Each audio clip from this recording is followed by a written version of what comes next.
So hi everyone, welcome back to Unique Gigs YouTube channel पे। मैं आपका हिमांशु भैया लेके आया हूँ एक मोस्ट इंपॉर्टेंट वीडियो जिसके अंदर हम बात करेंगे हिंदी की एक दिन की जो स्ट्रेटेजी कहें या एक दिन के अंदर कैसे एक अच्छा स्कोर क्रिएट कर सकते हैं। जहाँ पे भी आप अभी जितना भी आपका पोटेंशियल है उस पोटेंशियल को बढ़ा के अपना स्कोर कैसे अच्छा करें, इस वीडियो के अंदर हम बात करेंगे। सबसे पहले आज आप सभी का केमिस्ट्री का पेपर मुझे बहुत ज़्यादा फीडबैक्स आया कि भैया बहुत ज़्यादा अच्छा पेपर गया।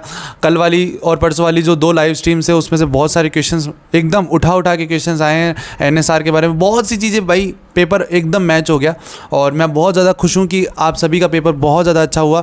बहुत सारे मेरे पास फीडबैक्स आए कि भैया बहुत ज़्यादा अच्छा हेल्प किया आपने।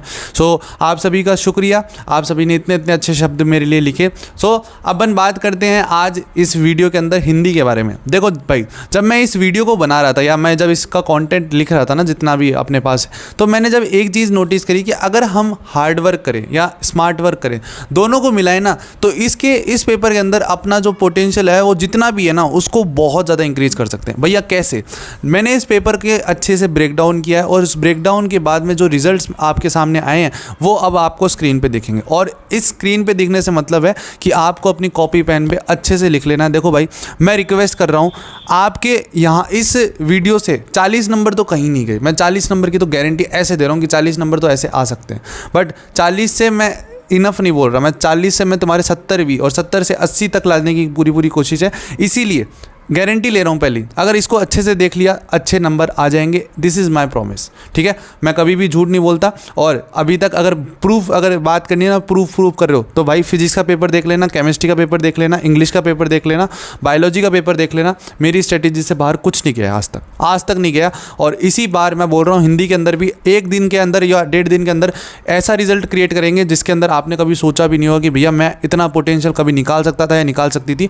आपके इस वीडियो के कारण इतना मेरा हेल्प हो गया। तो शुरू करते हैं इस वीडियो के अंदर, आओ।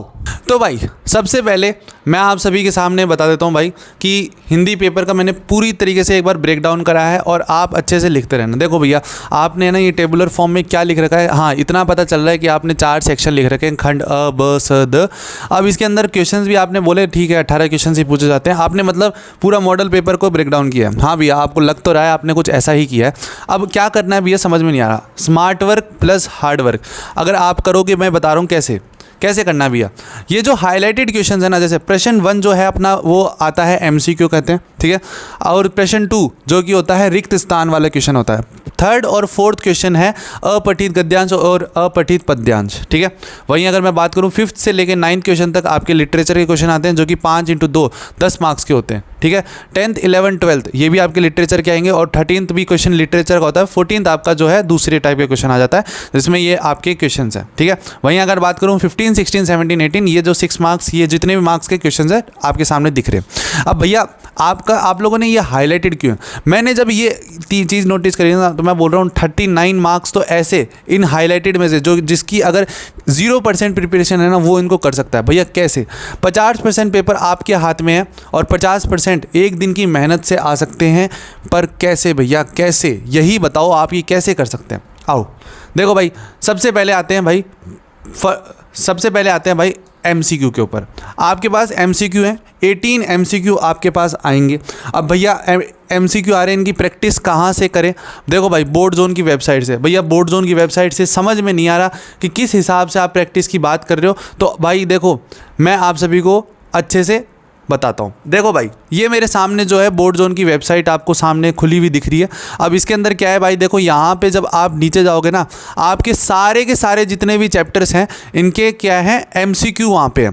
आपको सारे क्वेश्चंस के, सारे चैप्टर्स के एमसीक्यू निकालने हैं और उनकी दबा के आज रात में जो है इनकी प्रैक्टिस करनी चालू कर देनी है। भैया इससे फ़ायदा भाई अपने बढ़िया से बढ़िया अपने सारे के सारे एमसीक्यूज़ जो हैं वो रिवाइज़ हो जाएंगे और अपनी प्रैक्टिस हो जाएगी। इससे बढ़िया फ़ायदा और क्या चाहिए भैया। चलो ठीक है, एमसीक्यू भी हो गए। आप यहाँ पे जो हैं, अगर हम आपकी बात मान भी लेते हैं तो चलो 18 में से हम 15 मार्क्स भी मान लेते हैं, 15 नंबर हम निकाल लेंगे। चलो 15 नंबर हो गए भैया। पर सेकेंड क्वेश्चन का क्या, फिल इन द ब्लैंक्स का क्या? और बहुत से बच्चों ने टेलीग्राम पे बोला भैया जब आप स्ट्रेटेजी बना रहे हो तो प्लीज़ एक बार फिल इन द ब्लैंक्स वाले पोर्शन को भी ज़रूर लेके आना। तो भाई फिल इन द ब्लैंक्स को मैं कैसे इग्नोर कर सकता हूँ? फिल इन द ब्लैंक्स के अंदर अपन बात करेंगे भाई जितनी 2 चीज़ें जो बार बार क्वेश्चन पूछे गए हैं अलंकार के, जितने टाइप के अलंकार हैं उनकी अलंकार की प्रैक्टिस करो, सारे के सारे अलंकार एक जगह लिख के याद करने लग जाओ। और दूसरे नंबर की पारिभाषिक शब्द, उनके 2 क्वेश्चंस मैंने देखे थे मॉडल पेपर के अंदर, बट ऐसा नहीं है कि मॉडल पेपर के अंदर फॉलो नहीं हुआ, बट आपको जो चीज़ है ये आपको अच्छे से करनी है। इवन जो चैप्टर्स की बीच वाली जो थ्योरी है वो आपको जब मैं आगे बताऊंगा तो आपको ऑलरेडी सारी चीज़ें होने लग जाएंगी, बट अलंकार और पारिभाषिक शब्द आपको अच्छे से करने ही हैं। फिर 3rd नंबर का क्वेश्चन और 4th नंबर का क्वेश्चन, भाई ये 2 क्वेश्चन भी अगर आपसे नहीं हो पा रहे ना तो सही मैं बता रहा हूँ अच्छा नहीं है, ठीक है। 3rd और 4th क्वेश्चन अपठित गद्यांश और अपठित पद्यांश, आप ऐसे हो जो आप कोई भी बच्चा कर सकता है, बट थोड़ा सा स्मार्ट वर्क।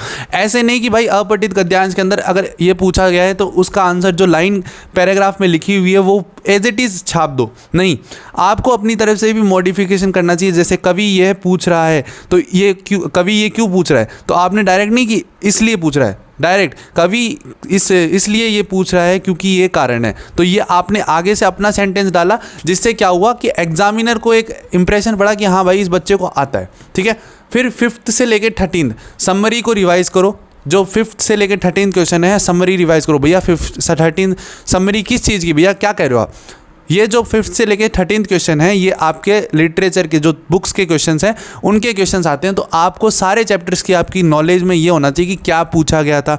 इन चीज़ों का क्रक्स जो होता है ना, हर चीज़ का आपको रिवीजन कर लेना है कि भाई क्या पूछा है क्या नहीं पूछा। अगर समरी अच्छे से कर लोगे तो भाई चैप्टर अपने आप कंप्लीट हो जाएगा। और मेजर जो क्वेश्चंस यही पूछे जाते हैं कि क्या भाई इसमें ये क्यों हुआ था, ये क्या रीज़न था, तो ये आपको पता होना चाहिए कि इस चैप्टर में मेन अपने को जो सॉल्यूशन है या अपने को क्या एग्जाम्पल है या मॉरल क्या दिया गया है वो आपको टिप्स पे होना चाहिए।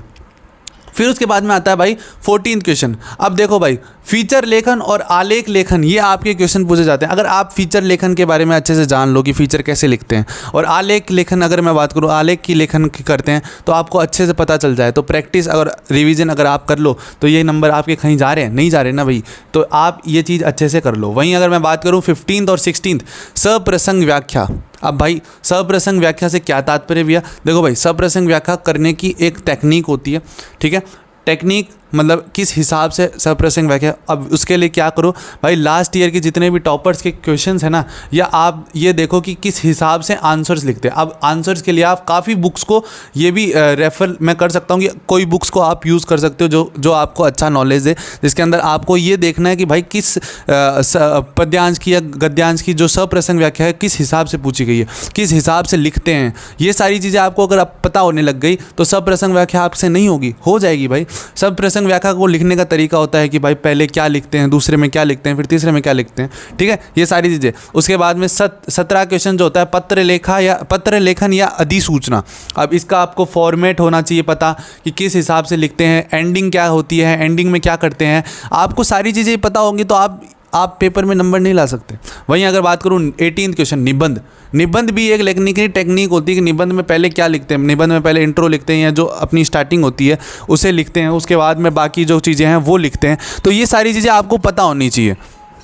उसके बाद में हाँ जी, अब इम्पोर्टेंट की बात कर लेते हैं।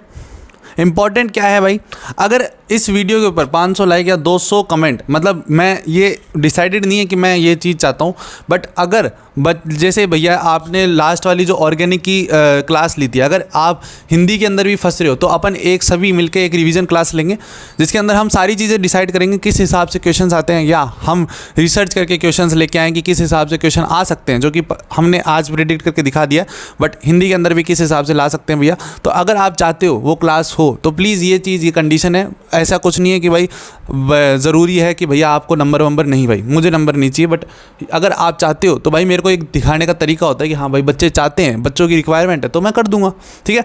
उसके बाद में बायोलॉजी और मैथ्स के स्टूडेंट के लिए एक अच्छी इन्फॉर्मेशन ये है कि बायोलॉजी का जो नीट का कंटेंट है, अभी जैसे ही आपके एग्जाम जो कि कल ख़त्म हो जाएगा, जो कि हिंदी के ख़त्म होने के बाद में आपका नीट का एग्जाम आने वाला है, तो बायोलॉजी के जितने भी स्टूडेंट हैं नीट का एक ग्रुप बना रखा है, नीचे हमारे टेलीग्राम चैनल की डिस्क्रिप्शन में लिंक दे रखी है, तो आप वहाँ पर जाकर जाके ज्वाइन कर सकते हैं। वहाँ पे नीट के कंटेंट, नोट्स वगैरह सारी चीज़ें आती रहती है। उसके बाद में अगर मैं बात करूँ मैथ्स के स्टूडेंट के लिए, तो मैथ्स के स्टूडेंट्स के लिए भी हमने एक अलग से ग्रुप बना रखा है, जिसके अंदर अभी आपका जैसे ही 24 के बाद में 29 तारीख को आपका जो मैथ्स का एग्ज़ाम होगा, उसमें आपको अच्छा खासा कंटेंट वहाँ पे देखने को मिल सकता है। और लास्ट में सपोर्ट, जो कि मुझे ज़रूरत है आप सभी की, ज़रूरत इन द सेंस मुझे नंबर्स इसलिए चाहिए क्योंकि हम एक चेंज लाना चाहते हैं, और आप भी जानते हैं कि हिमांशु भैया निस्वार्थ भाव से आप सभी के लिए कितना काम करना चाह रहे हैं। ठीक है, हम चाहते हैं एक जो चेंज हमारी आइडियोलॉजी है, जो हमारे माइंडसेट है कि हर एक बच्चा राजस्थान का आगे जाके प्रॉब्लम में ना आए, कभी उसको गाइडेंस की प्रॉब्लम ना हो। तो उसके लिए मैं आप सभी से रिक्वेस्ट करता हूँ जितना ज़्यादा हो सके सब्सक्राइब करें और करवाएं। अगर आपको ये वीडियो अच्छा लगा और आपको अगर ये स्ट्रेटेजी अच्छी लगी तो मेक श्योर आप लाइक शेयर सब्सक्राइब करके जाएँ इस चैनल को, जिससे हमें एक मोटिवेशन मिले अगले वीडियो के लिए लेके आना। अगर आप चाहते हैं वो रिवीजन क्लास हो तो ये कंडीशन भाई कर देना, अगर नहीं कोई प्रॉब्लम नहीं है भाई। ठीक है, सो मिलते हैं अगले वीडियो में, तब तक खुश रहो और अच्छे से अब प्रैक्टिस करो। Bye bye.